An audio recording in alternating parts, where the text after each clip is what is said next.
Call me Master Zen cause I'm a flicky bands. Bro, my head hurts, so my bad for the goofy reaction if it beats you. I don't even know. Let's get into it, man.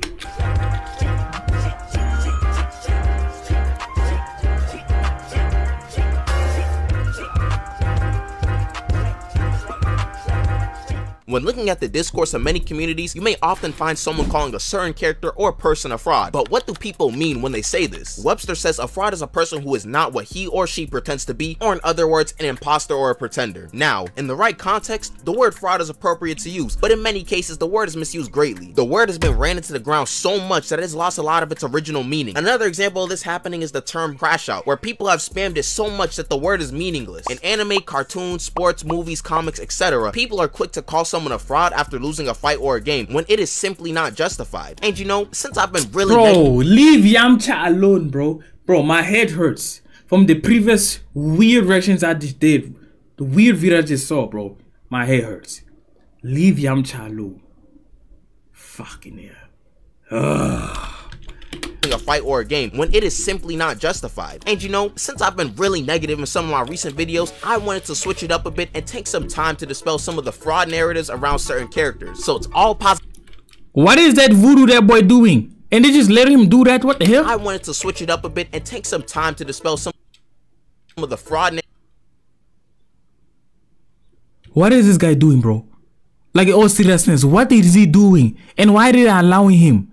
Narratives around certain characters. So it's all positivity, man, no slander today, okay guys? The first example I want to bring up is the admirals from One Piece, as they feel like some of the most polarizing characters in the series. These guys are said to be the strongest fighters of the Marines and are shown to be some of the strongest characters in the entire series. However, fraud allegations are consistently attached to these guys' names, but quite frankly, I don't believe these allegations have much, if any, validity to them, because the admirals have shown that their titles aren't capped. Well, besides those times where you get your face broken in by a 70-year-old man who can't even use hockey and has Ebola. My bad, no slander, no slander. A lot of the times we see the admirals fight, they do show that they can hang with their opponents fairly easily. Like when Kizaru clashed with Rayleigh, he was keeping up with them without breaking too much of a sweat. And plus, this is Silver's Rayleigh we're talking about, the right hand to the Pirate King. Let's not downplay him like he's some fodder bum. Although he's old, we still have seen older characters putting in work. Even then, Rayleigh was low-key huffing and puffing during their skirmish, so who knows if this man even had enough stamina to keep fighting. A similar thought process can be applied to the Akainu and Whitebeard fight. It's not like Akainu died or got knocked out. He got back up and went back to work. Shoot, I'm not even saying that Whitebeard wasn't stronger than Akainu, but let's not act like these guys weren't trading blows throughout their fight. Another guy who be getting a lot of flack is Green Bull, because he ran from Wano due to he who shan't be name's hockey. But people fail to mention that Green Bull was basically forced to run away from Wano because he was the only major hitter from the Marines there. What y'all want him to do? Engage with one of the emperors of the sea? You don't just go attacking Yonkos willy-nilly. They have too much influence, especially Shanks. He would have gotten jumped and people would still call him a fraud. It's best to just run away and spin back another day. And y'all must have known that I was bringing this guy up, the greatest and strongest swordsman in the world, Mihawk. Now whether you think who says he that's my dog? Really doesn't matter one bit. My bad.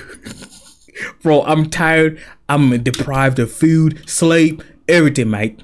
Okay, let me just get back to that. Let me get back to the reaction, bro. It's best to just run away and spin back another day. And y'all must have known that I was bringing this guy up, the greatest and strongest swordsman in the world, Mihawk. Now, whether you think this guy or Shanks is stronger really doesn't matter one bit in terms of the fraud allegations. The allegations only seem to be present because Mihawk has famously done nothing significant outside of the East Blue. This notion has caused many fans to become brain dead anytime this man pops up on screen. First off, let's get this straight. Mihawk does this pirate stuff for fun, as he's already proven himself to be the strongest swordsman. So if he don't want to fight, he's not gonna fight. Oh, but Mihawk don't want to fight Emperor Cruz, so he's fraud. I don't know why, but some people are really obsessed with the top tier solo squad and Yonko crews like they are not some of the strongest forces. Someone not willing to fight against the strongest armies by themselves does not make them a fraud. Bro, they're just not crazy. You don't He was a little boy in this, man. What that little cleaver? What the hell? I don't even know what the hell that little knife is. Some smoke demon to prove that you're a strong character or that you're worthy of your title. And if I really wanted to be boring, it's clear that Oda wants to hide a lot of these characters' max strength until we get to the final arc. So don't expect someone like Akainu to go all out against some randoms. And as for the painted blade, we all know that's a joke. They just haven't explained how you get a black blade and why it's so impressive. So for now, that meme will live on. I'm gonna give it a buck. I don't even want to talk about Dragon. This is what we see him do in the series.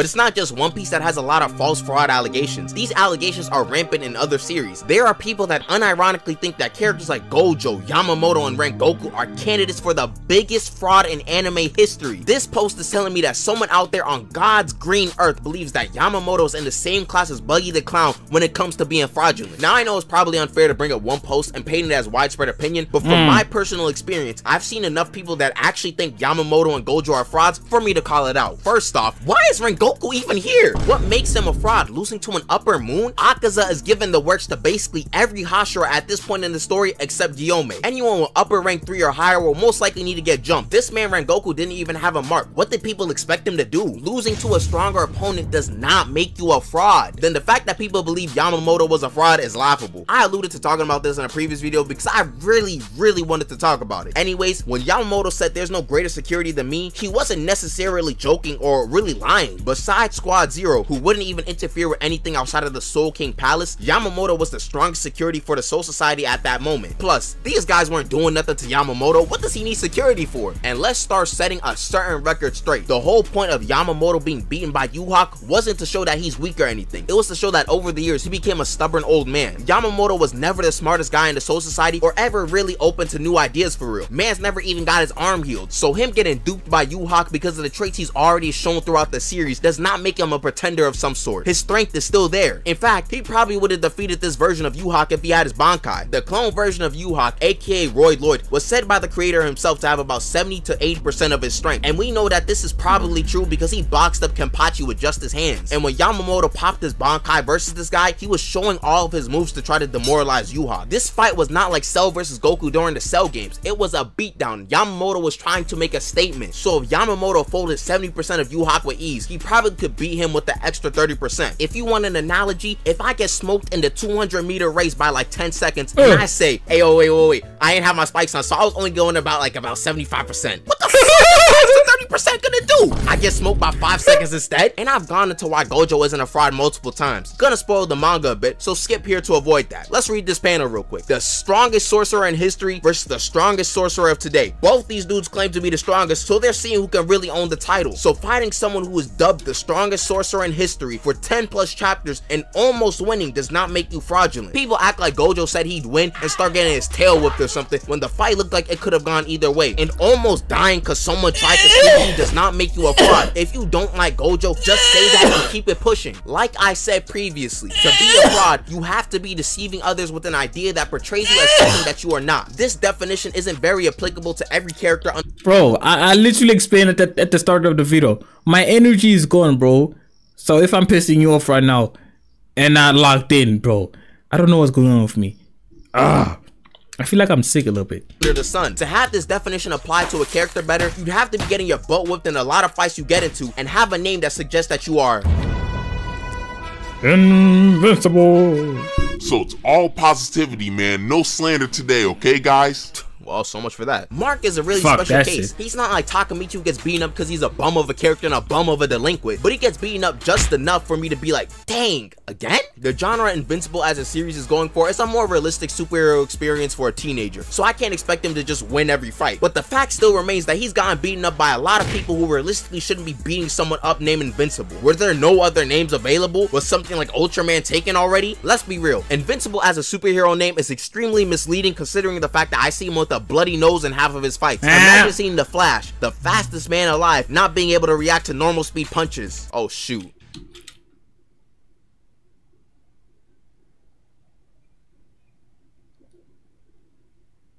Wait, huh? The Flash, the fastest man alive, not being able to react to normal speed punches. Oh shoot.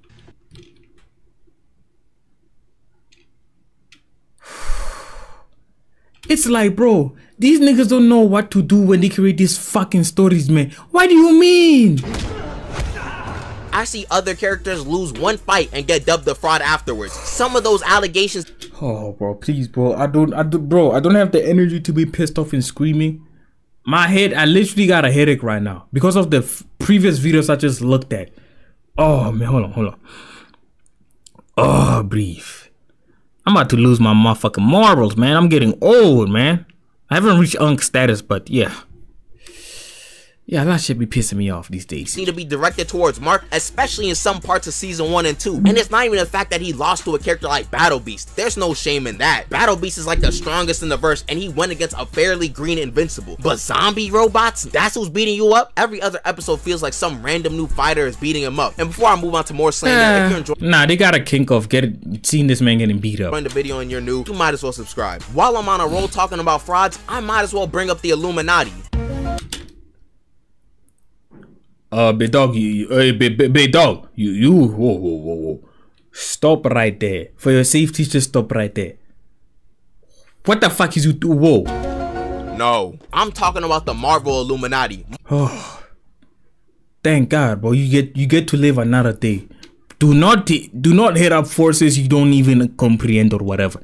I don't even comprehend them, but it's like, bro, just continue going on to your day. If you pray to God, just pray to God and move on your life. Yo, bro, man, scared the shit out of me, boy. More specifically, the one from the MCU. This might be the most useless group of people I've ever seen in my life. This should be one of the most powerful groups in the entire universe, considering you have Black Bolt and Captain Marvel on the same team. But Reed Richards, one of the smartest people in the Marvel universe, somehow gave away their biggest advantage with Black Bolt by revealing his powers. And then Black Bolt murks himself? I shouldn't even have to explain why this sequence of events is stupid. Like, this is past plot armor. This might just be bad writing. Then expecting Mr. Fantastic to be able to do something against a determined Scarlet Witch, it's just foolish. To be honest, there's no need to bring up Captain Carter, she's irrelevant. But the real nail in the coffin for this fraudulent group is Captain Marvel dying to a statue. Not some crazy Hexor Infinity Stone blast. A statue and some assistance from Wanda killed one of the strongest beings in the universe. I'm being dead serious right now. How much force did she put on this statue to just instantly murk Captain Marvel out of all people? These are textbook examples of frauds. These guys deceived everyone into thinking that they were actually capable and competent enough to stop the strong threats, but they couldn't even Man, what the hell they got that? What the fuck he got on his head? He look goofy as hell. neutralize Scarlet Witch when they clearly had the advantage. And she thick. Usually I don't like, for me, skinny. Yeah. I don't want to get this video deleted. I like, let me just put it like this. I like meat on my bones, so hey, it's still, at least there's like some shape. Oh yeah, I forgot to mention Professor X. That's how pathetic he was in the movie. Isn't he supposed to be one of the strongest telepaths in Marvel? He just gets his neck snapped in the mindscape and just rolls over it. Damn! I guess, man. I guess. There are also characters whose whole gimmick is them being a fraud. Hercule is a great case of this. He deceived people into thinking that he defeated Cell when we know dang well what happened when he tried to fight him. That's the whole joke with him. He's very weak compared to the villains in Dragon Ball, but he somehow gets the credit for winning. Fraudulent, but it is funny. And unlike some characters, Hercule's able to box up the average Joe. A character like King is just a regular dude that just skates by because of his luck. This man is an S-class hero, but is incapable of taking down any villain with powers. He don't even know how he got this far. And I'm not even joking. King is quite literally an aura man. Most of the villains he comes across don't attack him because they get scared of his mere presence and King Engine. Which, by the way, it's just his heart thumping really loud. So he has fake aura too. I can't even say or tell if it's a gag anymore. King might just have luck manipulation. Nah, his shit is not annoying. Like, I don't know. There's some people that find it annoying. It's funny. It's funny to me. At this point. And who could forget our favorite clown, Buggy D Clown, who really went from rags to riches. He went from East Blue Pirate to Warlord to Emperor of the Sea. And low-key, on the surface, Buggy seems like a fraud. Well, actually, it's not seems. He is a fraud. But I don't think his Emperor status is the craziest thing in the world. Let me explain real quick. Considering the fact that he was on Roger's crew and how the world government pays special attention to anyone with association to that crew, it makes a bit of sense why that play a part into his status as a Yonko. Influence plays a big part in what the world government deems as an emperor. You know who else is a fraud? This guy, the guy from Spy Kids. Not sure if y'all watched this movie when y'all were younger, but this bum tricked me as a child into thinking he was really like that. He came out courageous and heroic and even gave She got a gap teeth. He ugly as hell. Shit, I'm ugly, but damn.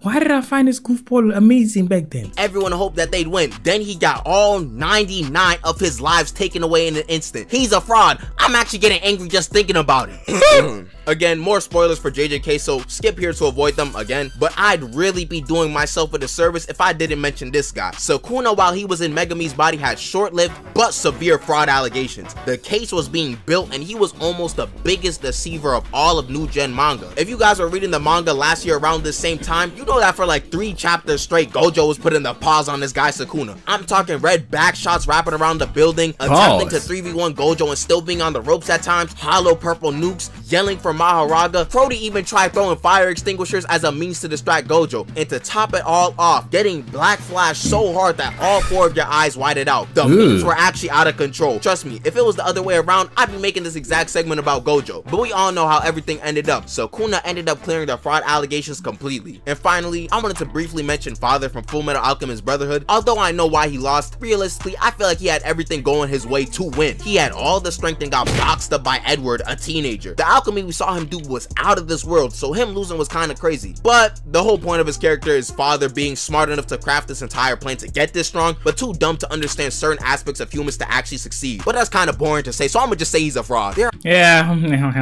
Plot armor. I'm just here plot armor. There are way more characters that have a stronger case to be considered frauds, but I just wanted to call out some of the nonsense seen in a lot of discourse nowadays, which seems to be a lot more black and white than it should be. The context and circumstance matter a lot in how much of a fraud a character is, which is something many don't consider. Hope y'all enjoyed the video, and special thanks if you made it this far. Can't thank y'all enough for this. Also, thank you so much for 90K. 100K is the next stop, I promise y'all. With that being said, have a great day, and peace out.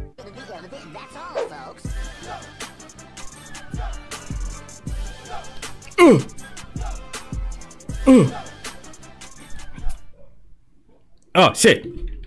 Well, hey man, I'm still doing this video, bro. My bad for the goofy reaction. Call me Master Zen, cause I'm a flick deep bands.